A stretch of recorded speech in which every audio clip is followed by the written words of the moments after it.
6페이지 중간에 4번 대승불교의 발전 이라고 했습니다.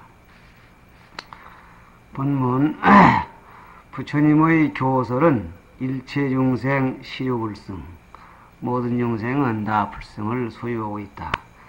대지유정 동시성도, 온 땅덩이 위에 있는 유정들이 동시에 성도할 수 있다 라는 대격언과 같이, 큰 병제와 같이 불교가 인류의 깊은 관심의 뿌리박은 종교 보변의 높은 이상을 지니고 있으면서, 그러니까 인류의 깊은 관심에, 인류는 누구나가 희망하고 있는 사항을 이루어준다는 이러한 스로건을 걸고 누구나가 다 희망하는 보편적인 이상을 지니고 있으면서도 이 말이죠. 민족은 물론이요 국경까지도 초월한 세계 종교성을 지니고 있는 것이다. 개인으로 볼 때 누구나가 다 성그러고 싶고 괴로움에서 초월하고 싶음과 동시에 이 희망은 국경도 민족도 초월한 세계성의 종교다. 종교하면은 개인의 희망을 개인의 희망을 잘 이루어주고 그것이 더 나아가서는 국가 목표에 잘 부응하는 국가적 종교도 있습니다. 그러나 이 불교는 세계성의 종교다 그런 얘기입니다.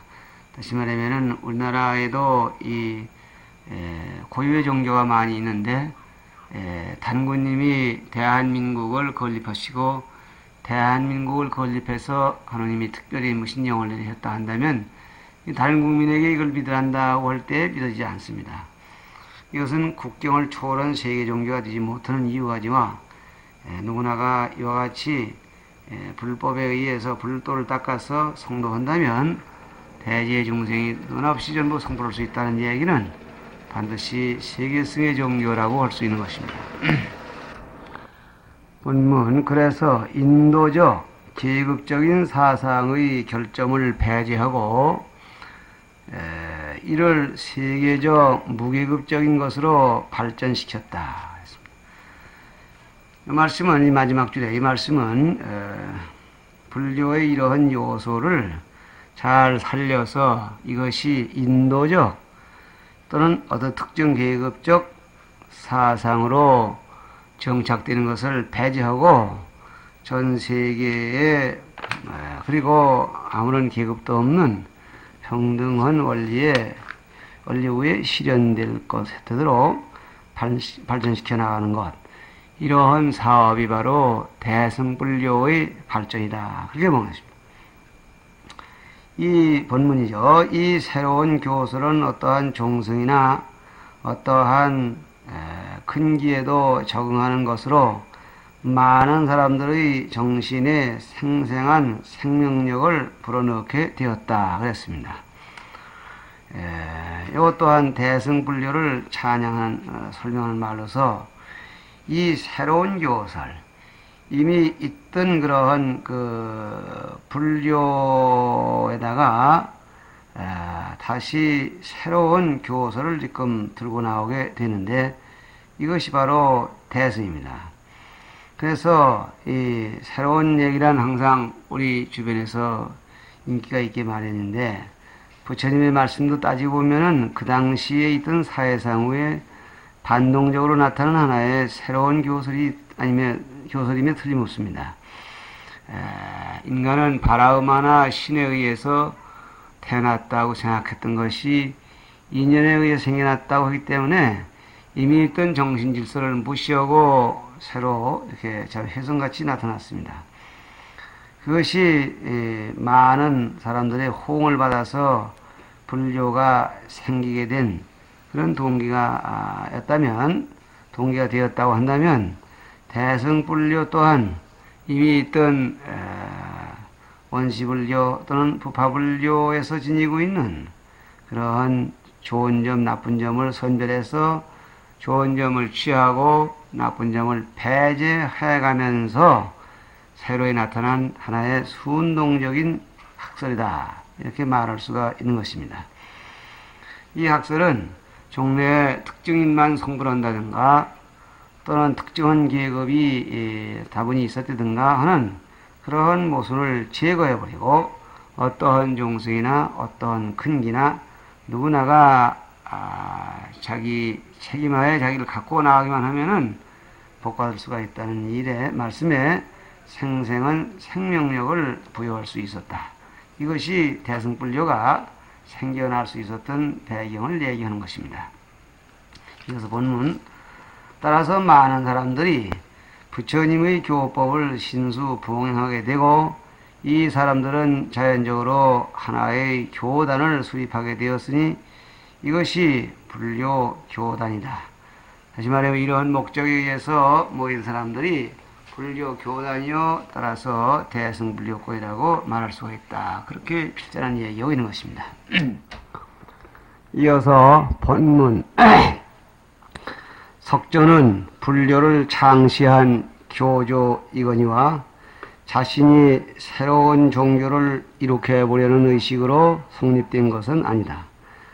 다만 당시 인도 사회의 정신적 지주이던 바라문교가 사회 인심을 지도할 능력을 잃고 있었던 까닭으로 이를 혁신하여 시대에 적응한 지도 원리를 창도하였음에 불과하다. 이랬습니다. 이 부분이 바로 부처님의 출현이 반동적 조건에 의해서 일어난 하나의 신학설이다. 요거에서 그렇게 말씀하게 된 이유가 되는 것입니다. 바라문교의 능력이 상실됨에 따라서 이미 있던 학설을 부정하고 새로운 원리를 정립한 것입니다. 이어서 본문 이러한 불교가 각 부파가 갈리면서부터 각각 3장의 성전이 확립되고 계율이 엄중하고 세밀하게 되어 형식주의에 흐르고 경전의 설명과 해석을 위한 번세한, 번거롭고 세세한 훈화의 학문이 발달되었으니 이는 실천 수도와는 거리가 먼 이론에 불과한 것이다. 그랬습니다. 이것은 대승불교가 응동적인 응어릉자 움직일동자 응해서 순응해서 움직이면서 일어나는 운동이다. 이것을 얘기를 하고 있습니다. 처음에 불교는 부처님의 말씀은 사회 지도 원리를 제창하셔서 누구나가 그의 감화를 받도록 이렇게 됐던 것인데 결과적으로 이론을 위한 그런 이론이 되어버렸습니다. 그래서 결국은 실천과는 관계가 없는 즉 부처님이 많은 중생을 교화해야 되겠다고 생각하신 그런 지지한 먼 단순한 이론 위주의 불교가 되어버렸다. 이런 얘기입니다. 이어서 7페이지 마지막 줄 이런 것은 부처님 당시에도 희론이라 하여 배척되었던 것이다. 승려들은 학문 연구에 많은 시간과 노력을 소비하는 데 비하여 자기의 인격 완성을 위한 수양의 노력이 불충분하였을 뿐 아니라 세인을 지도하고 구제하는 불교의 근본 정신까지도 상실하게 되었다. 이와 같이 해서 대승 이론의 출현은 불가피하게 되었다는 얘기가 됩니다. 20부파가 갈렸다는 얘기는 요 위에서 얘기했지만은 그 20부파가 꼭 지금 그렇게 갈라져야 할 이유가 있었겠느냐 할 정도로 사소한 이 경전 해석의 차이 때문에 이렇게 갈리는 사례가 많이 있었다고 합니다. 이런 것들이 결국은 이론을 주장하고 또 반박하고 그야말로 말을 위한 말, 이래서 이런 말을 모두 경전에서도 희론이라고 해서 부처님과 거리가 먼 상태의 불교가 되어버려서 무인가의 시정이 절실하게 되어갔다는 그런 시대적 상황을 설명하고 있는 것입니다. 다음 이어서 넷째 줄 이론으로나 학문으로는 아무리 상세하여지더라도 민중의 정신적 지도 교화에 있어서 적극적으로 참여할 기회를 가지지 못한다면 이것은 불교로서는 일종의 타락이며 부처님의 진정신에 위배되는 것이다. 이것은 하나의 종교 생성의 원칙이라 할까, 아니면 이 사회가 적자 생존이라는 그런 원칙에서 볼 때 불가피한 현상이요 하나의 철학이다, 이렇게 봐야 할 것입니다. 이것이 대승불교가 일어날 때 상황이 그랬다는 그 상황은 언제나 그러한 기회는 있고 그러한 위험성은 있는 것입니다. 우리가 이렇게 통신강원을 하고 여러분들과 같이 불교사를 얘기하고 싶은 것은, 내가 불교사를 알아서보다도 바로 이러한 점에 유의해서 오늘 이 시간에는 우리가 지금 어떻게 되어 있나를 한번 돌이켜보는데 좋은 계기가 되었으면 하는 것이 본뜻입니다. 이어서 본문, 이러한 형식적 학문적 경향은 부파불교 중에서도 보수적인 상자부계에 우심하였고, 그러니까 부파불교 가운데 보수적인 입장을 취하던 상자계통에는 더욱 심했다. 저우에서 이 배살리 비구들의 십비사의 얘기를 보더라도 요즘 보면은 지극히 당연한, 스님 내가 때가 늦어 밥을 못 먹으니까 시간 좀 늦추더라도 밥을 하루에 한때 먹는 걸 먹게 하자는 그 주장에 반대한 것이 상자부 계통입니다. 더구나 강력히 반대했던 그 상자부가 400년경에 와서는 다른 그 대중부보다도 더 진보적인 그런 학설을 들고 나오지 않을 수 없었던, 이런 걸 본다면은 그런 보수적인 그런 상황, 이 고집은 시대 발전과 더불어 자기 존재를 위태롭게 하는 요인이 된다는 걸 우리는 명심해야 될 것입니다. 이에 대하여 진보적인 대중부 계 중에는 아비달마 불교의 결점과 부파불교 시대의 이론 불교를 아비달마에 근거하고 있기 때문에 이른바 아비달마 불교라고 그러는데, 아비달마 불교가 지니고 있는 결점, 다시 말하면은 자꾸에 하나도 변동이 있으면 안 된다고 하는, 다시 말하면 이거 문장, 경전, 율장 있는 그대로를 지켜나가는 것을 아비달마 불교인데, 거기에서 가지고 있는 결점, 예를 들면 아까도 때가 늦은데 밥을 먹지 말아라 하면은 밥을 아무 때나 먹지 말라는 뜻이지, 부득이해서 먼 지역까지 걸식을 나갔다가 시간에 맞춰 돌아올 수가 없어서 부득불 시간을 좀 늦추더라도 하루에 한 땐 먹게 하자는 얘기라든가, 병이 들어서 술에다가 약을 조제해 먹는 것은 괜찮게 하자는 얘기 같은 것은 아비달마 불교가 지니고 있는 결점이요, 따라서 그러한 단점을 지적한 것이 대중부들의 주된 이 입장입니다. 이런 것들을 지적하고 불교로 하여금 그 본연의 자태에 복귀케 하려는 운동이 전개되었으니 곧 대승불교의 부흥운동이다. 대승불교가, 즉 부처님의 가르침 속에서 대승적인 요건들을 크게 살려가지고 다시 되살리자. 이것이 바로 부처님의 가르침으로 돌아가자 하는 캐치프라이즈였습니다. 이어서 본문. 이 운동이 일어난 것은 서력기원 전후에 있었는데, 해는 데도 있었는데, 다시 말하면은 이러한 운동이 일어난 시기는 언제냐? 서력기원 전후다, 이렇게 보는 겁니다. 그들은 아비달마 불교는 지말에 집착하는 소승 성문교라 폄시하고, 소승 성문들이나 하는 그런 낮춰볼 폄자입니다. 폄시, 낮춰보고 스스로를 융통부여하고 일체 세간을 구제할 수 있는 대승보살의 교라고 하였다. 이와 같이 해서 원래 대승인이 소승이라는 얘기가 있었던 게 아니라, 대승이 생기면서 이 아비달마 교에 입각해서 요즘 말하면 교조주의적 그런 이 분야를, 분문을 소승불교 못 쓸 거라고 이렇게 얘기를 하고, 자기들은 대승불교라고 이렇게 자처하기로 해서, 그래서 우리 교단에는 새로운 낱말인 대승불교, 소승불교 이런 말이 나오게 되는 것입니다. 그래서 이 대승불교가 전 인도에 걸쳐 일어나게 되는데, 한 장 넘어가서 8, 9페이지. 이 새로운 불교운동은 많은 공명자를 얻어 단시일 내에 인도 각지의 세력을 확장시켰다. 이 전인도에 걸쳐서 말하면은 대승불교가 퍼지게 되는데, 대체로 그 당시의 인도의 상황을 볼 때 꼭 그 대승불교에서 똑같은 형태가라고 볼 수는 없고, 결국은 이미 있던 불교 가운데에서 좋은 점을 찾고, 또 아비달마 불교에서 좋지 못한 점을 봉쇄해 가면서 발전해 나가는 것이 대승불교인데, 그 분포 상황을 대체로 이렇게 얘기를 합니다.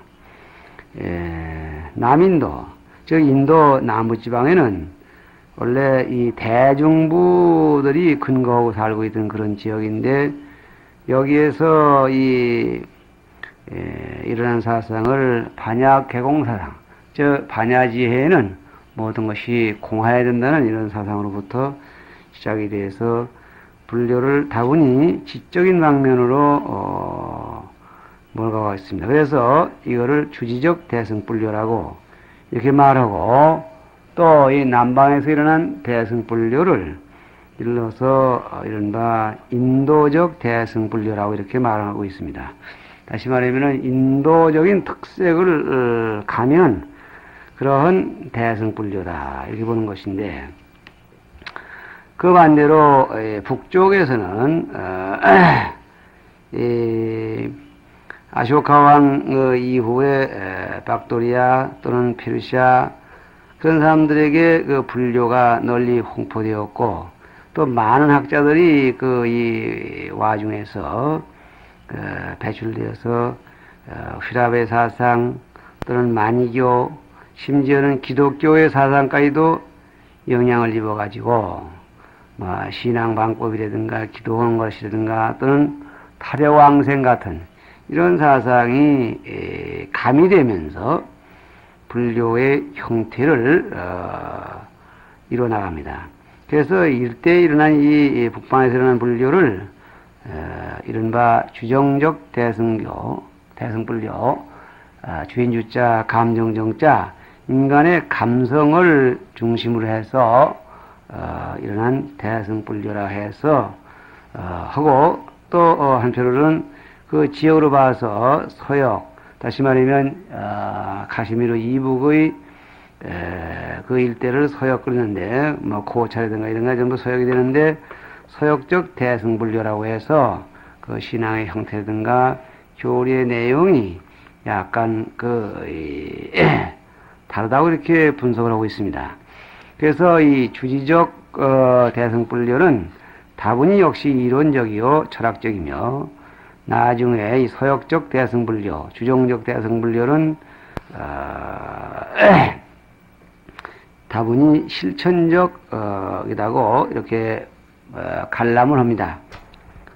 그러면 이 남방에서 일어난 이른바 이론적 대승불교는 그 근거지가 어디겠느냐?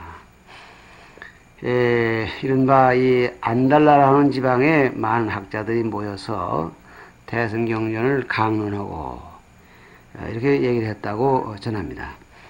그래서 이 지방은 원래가 대중부계통의 동산주부, 서산주부 이러한 이 제부들이 여기서 살고 있었고, 또 따라서는 이 용수보살이라는 분도 이 지방에서 나온 분이라는 걸 봐서 다분히 이쪽이 이 주지적 대승불교가 싹튼 지역이다 이렇게 보는 것입니다. 그러면 서역적 대승불교는 서역의 어디가 주된 근거지겠느냐 하는 얘기인데, 서역이라는 것 또한 그 지역이 매우 넓습니다. 그래서 뭐 실제 지명을 다 아는 것도 아니지만은 대체로 이러한 운동이 가장 성대했던 곳을 당나라 현장법사는 그 대당 서역기에서 돌아보고서 자쿠카라는 지역이라고 했습니다. 쪼갤자 글귀기 더할까 그래서 자쿠카, 로마자로는 CHAKUKA 그래서 자쿠카라는 지역인데, 현장은 그 서역기에서 이 자쿠카라는 나라는 이 코첸, 다시 말해 우전국이죠. 그 당시 서역의 문물의 수도이던 우전국, 거기에서 알려진 우전국에서 서쪽으로 800리를 가는 지점이 있다. 그래서 거기 기록에 보면 차국엔 대승경전이 부수가 오다 그래서 그날에 가니까 대승경전이 썩 많고, 또 불법이 그 간 곳마다 참 아주 융성하기가 더울 때가 없고, 그리고 불령을 10만 송 이상 그 외우는 이도 수십 명 있으니 참으로 여기 와서 불법이 펴지는 그 지역 힘이 광대하다고 말할 수 있겠다고 탄복한 기록이 있다고 합니다. 이제 이런 걸 본다면은 대체로 그 당시에 대승경전 뭐 이런 얘기가 있고, 이걸 봐서 서역에서의 서역적 대승불교의 발원지라고 이렇게 볼 수가 있지 않겠느냐. 어쩌든지 이 남쪽에는 안달라, 북쪽에는 자쿠가, 이런 두 지역이 그 중심지라고 할까 이렇게 돼 가지고서 대승불교의 독특한 그런 형태를 쌓아나갑니다. 뿐만 아니라 그 후에 인도 북부, 다시 말하면은 지금 이 서역에서 좀 남쪽으로 내려가야죠. 인도 본토의 북부 지역에서는 육아 중도 사상이라는 것이 다시 일어나서 크게 떨치고, 아주 중인도로 내려가서는 열애장 연기 사상이 일어나게 됩니다.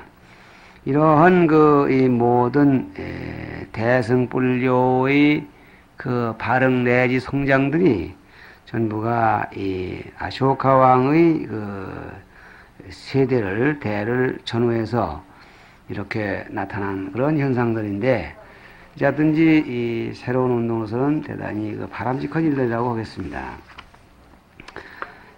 어쨌든지 본문 돌아와서 9페이지 둘째 줄입니다.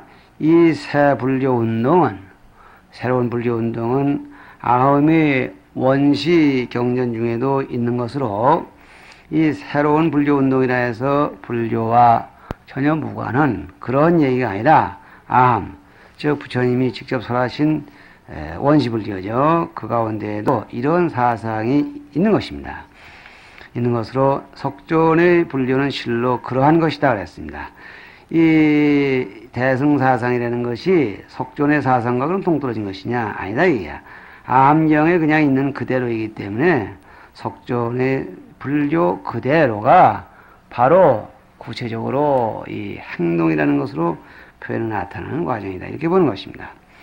그러나 직접적으로는 대승불교가 부파불교 중에서 징계된 것이고, 다시 말하면 이 발전돼 나온 과정으로 볼 때 이 대승불교가 이 부파불교를 좀 발전시켜 가지고, 그 부파불교 가운데에도 이상적인 걸 보면 주로 대중부, 다시 말하면은 이 전통적인 그런 아비달마 위주의 그 경전이나 계율 해석법이 아니라 거기에 조금 이렇게 궤를 달리한, 그래서 현실에 맞으면서 근본 취지에 어긋나지 않는, 그래서 여기에 지금 하나로 단단히 결속되는 그 내향적인 힘, 이런 것들이 그 대승불교를 발전시키게 하는 그런 요인이 되기 때문에 부파 불교 중에서 전개된 것이다, 그런 얘기입니다.